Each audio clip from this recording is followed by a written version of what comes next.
story begins on the 21st of December, 1119, in Cheapside, England.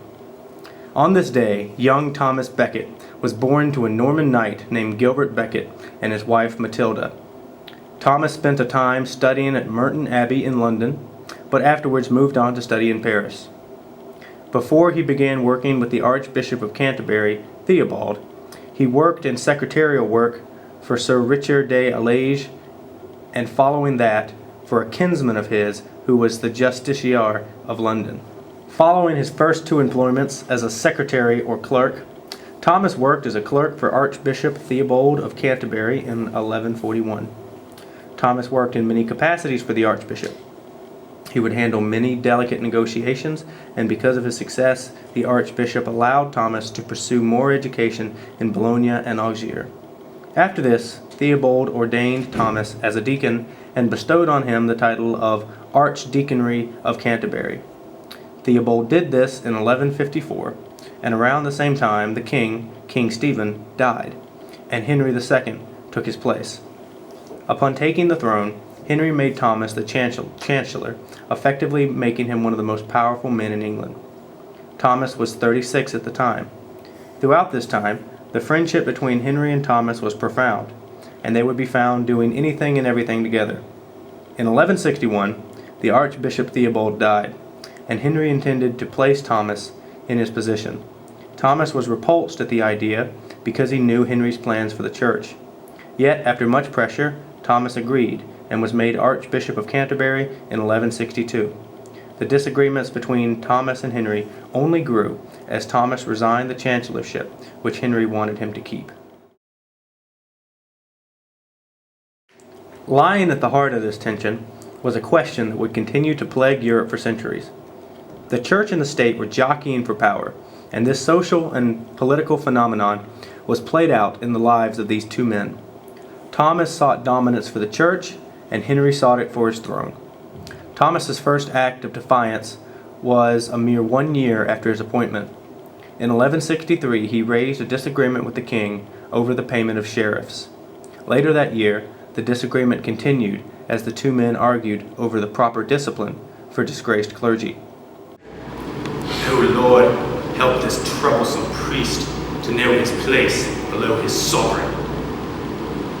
Lord Jesus, I pray that this arrogant king would see that you have placed him in his power, and that you have placed me to balance him.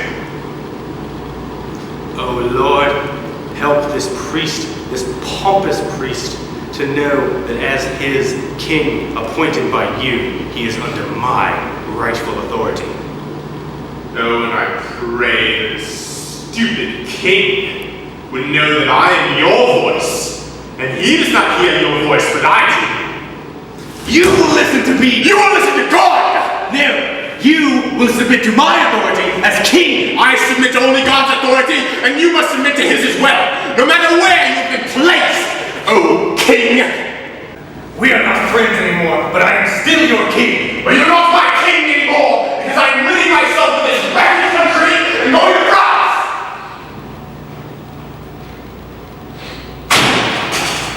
The tension between the two men reached a boiling point in 1164, when Thomas refused to sign the Constitution of Clarendon, which would have divided up realms of power between the church and the throne of Henry. This was the last straw, and Becket went into exile in France in late 1164.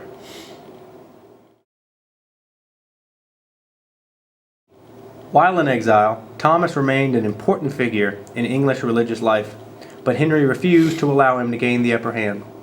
When it came time for the coronation of Henry's oldest son, Henry had it performed by the bishops of York, London, and Salisbury, instead of Becket. A religious slap to the face, a furious Becket returned to England, determined to ruin all of those who had taken part in the coronation.